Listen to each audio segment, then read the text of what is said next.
وہ عمر کہ جس نے آدھی دنیا سے زیادہ پر اسلام کا پرچم لہرایا؟ کون عمر جس نے اعلانیہ ہجرت کی؟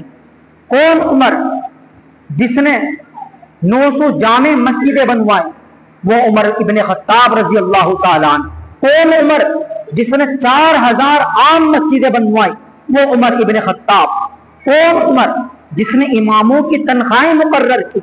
کون عمر جس نے بیت المال تعمیر فرمائے؟ کون عمر جس نے یہودیوں کو جزیرہ عرب سے نکالا؟ کون عمر جس نے قیصر و کسریٰ جیسی سپر پاور طاقتوں کے غرور کو خاتمہ ملایا؟ کون عمر جس کے سائے سے کفر لرزتا تھا؟ کون عمر جس کے سائے سے شیطان بھاگتا تھا؟ کون عمر جس نے 20 رکعت تراویح کا اہتمام کیا؟ کون عمر کہ جس نے قرآن کی تعلیم کے لیے مدارس و مکاتب قائم کی؟ کون عمر جس راستے سے وہ گزرے شیطان بھاگ جائے؟ کون عمر جس نے لوگوں کے حالات جاننے کے لیے راتوں کو گشت کیے؟ کون عمر؟ وہ عمر رضی اللہ تعالیٰ عنہ کہ جن کے دور کے اندر 3600 علاقے فتح ہو، 3600 علاقے۔ کون عمر رضی اللہ تعالیٰ جس نے محکمہ عدالت بنوائے؟ کون عمر جس نے پولیس محکمے بنوائے؟ کون عمر جس نے نہریں کھدوائی؟ کون عمر کہ جس نے کوفہ بصرہ جیسے شہر آباد کیے؟ کون عمر کہ جس نے مختلف شہروں کے اندر مسافر خانے بنوائے؟ کون عمر رضی اللہ تعالیٰ وہ عمر رضی اللہ تعالیٰ کہ جنہوں نے گمشدہ بچوں کی پرورش کے لیے وظیفے مقرر کیے؟ کون عمر کہ جس نے مسافر خانے بنوائے؟ کون عمر کہ جنہوں نے مکہ المکرمہ سے لے کر مدینہ المنورہ تک مسافر خانے بنوائے؟ کون عمر رضی اللہ تعالیٰ کہ جنہوں نے مردم شماری کروائی؟ وہ حضرت امیر المؤمنین عمر ابن خطاب رضی اللہ تعالیٰ کہ جس نے آدھی دنیا سے زیادہ پر اسلام کا پرچم لہرایا۔ وہ حضرت عمر ابن خطاب رضی اللہ تعالیٰ کہ جنہوں نے دریائے نیل کے نام خط جاری فرمایا۔ اسلام کی عمر جنہوں نے بڑھائی ہے وہ حضرت امیر المؤمنین عمر ابن خطاب رضی اللہ تعالی عنہ۔ الحمدللہ وکفا وسلام علی عبادہ الذین اصطفی، اما بعد فاعوذ باللہ من الشیطان الرجیم، بسم اللہ الرحمن الرحیم۔ وقال النبی صلی اللہ علیہ وسلم لو کان بعدی نبیا لکان عمر۔ سبحان ربک رب العزت عما یصفون وسلام علی المرسلین والحمد للہ رب العالمین۔ صلی اللہ علی النبی الامی، صلی اللہ علی النبی الامی، صلی اللہ علی النبی الامی۔ مرد جلال مرد ہنر بھیجنا پڑا، مرد جلال مرد ہنر بھیجنا پڑا، اونچے بدن پہ اونچا ہی سر بھیجنا پڑا۔ مرد جلال مرد ہنر بھیجنا پڑا، اونچے بدن پہ اونچا ہی سر بھیجنا پڑا۔ سب سے بڑے نبی کی حفاظت کے واسطے فولاد سے بھی سخت بشر بھیجنا پڑا۔ بڑھنے لگا تھا زور جہالت کی فوج کا، روئے زمین پر رب کو عمر بھیجنا پڑا۔ جب تک چڑھے گا سورج اجالا نہ جائے گا، فلک پہ نجوم تابہ کا حالا نہ جائے گا۔ خدا سے نبی نے اسی لیے مانگا عمر، کھولا کسی سکابے کا تالا نہ جائے گا۔ وہ آدھی دنیا کا حکمراں تھا، وہ آدھی دنیا کا حکمراں تھا، وہ حکمراں بھی مگر کہاں تھا۔ وہ آدھی دنیا کا حکمراں تھا، وہ حکمراں بھی مگر کہاں تھا۔ بکھرتی موجوں پہ حق پرستوں کی سادہ کشتی کا بادباں تھا۔ بڑا مبارک ہے نام اس کا، ستاروں جیسا مقام اس کا، بڑا مبارک ہے نام اس کا، ستاروں جیسا مقام اس کا، وہ ایک شاہی صفت مجاہد جو سوئے منزل رواں دواں تھا، ابھرتے سورج سے تاج مانگا، سمندروں سے خراج مانگا، اسے خبر ہے کہ اس کا سکہ جہاں میں جاری کہاں کہاں تھا، حسن سے پوچھو علی سے پوچھو تم اس کے بارے نبی سے پوچھو، اندھیری شب میں چراغ بن کر جو ساری دنیا میں ذوفشاں تھا۔ کون؟ حضرت امیر المؤمنین عمر ابن خطاب رضی اللہ تعالیٰ عنہ، جو مراد رسول ہیں، جن کو اللہ کے نبی صلی اللہ علیہ وسلم نے مانگا ہے۔ تمام صحابہ آپ کے مرید ہیں، مگر حضرت عمر رضی اللہ تعالیٰ عنہ آپ کی مراد ہیں، آپ کو مانگا گیا ہے۔ کون؟ عمر ابن خطاب رضی اللہ تعالیٰ عنہ، وہ عمر کہ جس نے آدھی دنیا سے زیادہ پر اسلام کا پرچم لہرایا۔ کون عمر جس نے اعلانیہ ہجرت کی؟ کون عمر جس نے 900 جامع مسجدیں بنوائیں؟ وہ عمر ابن خطاب رضی اللہ تعالیٰ عنہ۔ کون عمر جس نے 4000 عام مسجدیں بنوائیں؟ وہ عمر ابن خطاب۔ کون عمر جس نے اماموں کی تنخواہیں مقرر کی؟ کون عمر جس نے بیت المال تعمیر فرمائے؟ کون عمر جس نے یہودیوں کو جزیرہ عرب سے نکالا؟ کون عمر جس نے قیصر و کسریٰ جیسی سپر پاور طاقتوں کے غرور کو خاک میں ملایا؟ کون عمر جس کے سائے سے کفر لرزتا تھا؟ کون عمر جس کے سائے سے شیطان بھاگتا تھا؟ کون عمر جس نے 20 رکعت تراویح کا اہتمام کیا؟ کون عمر کہ جس نے قرآن کی تعلیم کے لیے مدارس و مکاتب قائم کی؟ کون عمر جس راستے سے وہ گزرے شیطان بھاگ جائے؟ کون عمر جس نے لوگوں کے حالات جاننے کے لیے راتوں کو گشت کیے؟ کون عمر؟ وہ عمر رضی اللہ تعالیٰ عنہ کہ جن کے دور کے اندر 3600 علاقے فتح ہو، 3600 علاقے۔ کون عمر رضی اللہ تعالیٰ عنہ جس نے محکمہ عدالت بنوائے؟ کون عمر جس نے پولیس محکمے بنوائے؟ کون عمر جس نے نہریں کھدوائی؟ کون عمر کہ جس نے کوفہ بصرہ جیسے شہر آباد کیے؟ کون عمر کہ جس نے مختلف شہروں کے اندر مسافر خانے بنوائے؟ کون عمر رضی اللہ تعالیٰ عنہ؟ وہ عمر رضی اللہ تعالیٰ عنہ کہ جنہوں نے گمشدہ بچوں کی پرورش کے لیے وظیفے مقرر کیے؟ کون عمر کہ جس نے مسافر خانے بنوائے؟ کون عمر کہ جنہوں نے مکہ المکرمہ سے لے کر مدینہ المنورہ تک مسافر خانے بنوائے؟ کون عمر رضی اللہ تعالیٰ عنہ کہ جنہوں نے مردم شماری کروائی؟ وہ حضرت امیر المؤمنین عمر ابن خطاب رضی اللہ تعالیٰ عنہ کہ جس نے آدھی دنیا سے زیادہ پر اسلام کا پرچم لہرایا۔ وہ حضرت عمر ابن خطاب رضی اللہ تعالیٰ عنہ کہ جنہوں نے دریائے نیل کے نام خط جاری فرمایا۔ اسلام کی عمر جنہوں نے بڑھائی ہے وہ حضرت امیر المؤمنین عمر ابن خطاب رضی اللہ تعالی عنہ ہی ہیں۔ مگر آپ کی شہادت جو آج تاریخ ہے اسلام کی پہلی محرم، سال کا آغاز، اسلامی سال کا آغاز آج سے ہے۔ آج اسلام کی پہلی تاریخ ہے، اور آج کی وہ پہلی تاریخ ہے کہ جس پہلی تاریخ کو خلیفہ دوم، مراد رسول، شہید منبر و محراب حضرت امیر المؤمنین عمر ابن خطاب رضی اللہ تعالی عنہ کی شہادت، آج ہی کی تاریخ حضرت عمر ابن خطاب رضی اللہ تعالی عنہ کی شہادت کی تاریخ، چونکہ آپ نے اللہ سے دعا مانگی تھی، اور وہ دعا کیا مانگی تھی؟ وہ دعا یہ تھی، اللہم انی اسألوک شہادتا فی سبیلک ووفاتا فی بلد رسولک۔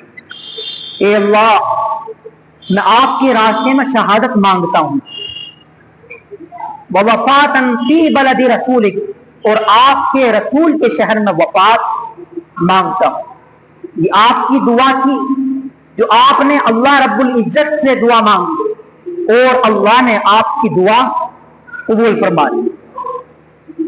چنانچہ سفر حج سے واپسی کے بعد جب آپ مدینہ المنورہ آئے تو حضرت کعب رضی اللہ تعالی عنہ، حالانکہ آپ امیر المؤمنین کو وہ احوال، وہ آثار نظر آ رہے تھے کہ جن کی تعبیر آپ کی شہادت کا عنوان تھی، چنانچہ حضرت کعب رضی اللہ تعالی عنہ آپ کو مخاطب کرتے ہوئے آپ سے کہتے ہیں کہ آپ کی دور خلافت کا دائرہ اس قدر وسیع ہو گیا ہے کہ اندازہ یوں ہوتا ہے کہ آپ اپنے دو محبوب رفقا اللہ کے نبی صلی اللہ علیہ وسلم حضرت ابو بکر صدیق رضی اللہ تعالی عنہ اپنی ان دو محبوب رفیقوں سے ملنے والے ہیں، اور آپ کی خلافت کے جو خاکے تورات کے اندر ہیں ان سے بھی یہی اندازہ ہوتا ہے کہ اللہ رب العزت نے آپ سے وہ تمام کام لے لیے ہیں جن کے لیے آپ کو اللہ نے چنا ہے، کیونکہ آپ انتخاب رسول تھے، آپ انتخاب رب العالمین، مراد رسول حضرت محمد صلی اللہ علیہ وسلم ہے۔ جب حضرت کعب رضی اللہ تعالی عنہ کی یہ بات آپ نے سنی کہ تورات کے اندر میرا ذکر ہے، تو حضرت عمر نے پوچھا، اے بھائی کعب کیا میرا ذکر تورات کے اندر بھی ہے؟ تو حضرت کعب رضی اللہ تعالی عنہ نے کہا، ہاں امیر المؤمنین، آپ کا ذکر تورات کے اندر بھی موجود ہے۔ آپ کی آنکھوں کے اندر آنسو آ گئے۔ قرآن کریم کے اندر اللہ نے فرمایا، مثلہم فی التوراۃ ومثلہم فی الانجیل، یہ وہ صحابہ کی جن کی مثال تورات کے اندر بھی ہے، جن کی مثالیں انجیل کے اندر بھی ہیں۔ حضرت عمر ابن خطاب رضی اللہ تعالی عنہ کی وہ دعا جو آپ نے مانگی، ان کی دعا قبول ہوئی اور وہ احوال نظر آنے لگے، وہ آثار نظر آنے لگی۔ چنانچہ ایک ایران کا مجوسی جس کا نام تھا ابو لؤلؤ، یہ ایران کا مجوسی تھا، اور ایک صحابی حضرت مغیرہ ابن شعبہ رضی اللہ تعالی عنہ، یہ ان کا غلام تھا، مگر یہ اسلام کی فتوحات سے اڑتا رہتا تھا، بھونتا رہتا تھا، جلتا رہتا تھا۔ خصوصاً جب حضرت عمر ابن خطاب رضی اللہ عنہ نے ایران کو فتح فرمایا تو اس سے رہا نہیں گیا، اور حسد کی آگ مزید بھڑکنے لگی، اور یہ دل کے اندر سوچنے لگا کہ میں کسی نہ کسی طرح سے اپنے ہم مذہب کا، ہم اپنے وطنوں کا، اپنے ہم بھائی کا عمر ابن خطاب سے بدلہ لوں گا۔ اور یہ شخص حضرت عمر ابن خطاب کے پاس آتا ہے اپنے آقا کی شکایت کے لیے، اور وہ شکایت یہ تھی، اے عمر ابن خطاب، میرا آقا مغیرہ ابن شعبہ مجھ سے ٹیکس زیادہ وصول کرتا ہے، آپ ان سے باز پرس کریں، آپ ان سے ملاقات کریں، آپ ان کو یہاں پر طلب کریں، دور خلافت کے اندر، آپ کی دار الخلافت کے اندر ان کو بلایا جائے، اور آپ ان سے کم ٹیکس کے لیے کہیں۔ حضرت عمر ابن خطاب اس ایران کے مجوسی ابو لؤلؤ سے پوچھتے ہیں، آپ مجھے یہ بتائیں کہ آپ کا آقا آپ سے کتنا ٹیکس وصول کرتا ہے؟ تو یہ ایران کا مجوسی کہ جس کے اندر حضرت عمر سے انتقام لینے کی آگ بڑھی ہوئی تھی، انتقام اور بدلہ لینے کی آگ اس کے اندر بھڑک اٹھی تھی، یہ وہ ایران کا مجوسی جو حضرت عمر سے جلتا تھا، حضرت عمر سے حسد رکھتا تھا، حضرت عمر سے کلستا تھا، خصوصاً ایران کی فتوحات کے بعد یہ سوچتا تھا کہ مجھے کسی نہ کسی طرح سے عمر سے بدلہ لیا جائے گا، اپنے ہم وطنوں کا، اپنے ہم مذہبوں کا۔ چنانچہ اس نے کہا، میرا آقا مجھ سے جو ٹیکس وصول کرتا ہے، 2 درہم ٹیکس وصول کرتا ہے۔ حضرت عمر ابن خطاب کہتے ہیں، اے ابو لؤلؤ، جیسا تو چکی بناتا ہے، جتنا بڑا تو فنکار ہے، اس کے مقابلے میں تو 2 درہم کوئی مشکل نہیں ہے، وہ کوئی بڑا ٹیکس نہیں ہے، لہذا میں تیرے آقا سے، تیرے مالک سے اس ٹیکس سے کم کرنے پر میں نہیں کہہ سکتا۔ اور اس شخص کے اندر حضرت عمر سے انتقام لینے کی آگ اور مزید بھڑک اٹھی، اور وہ جلتا بھنتا ہوا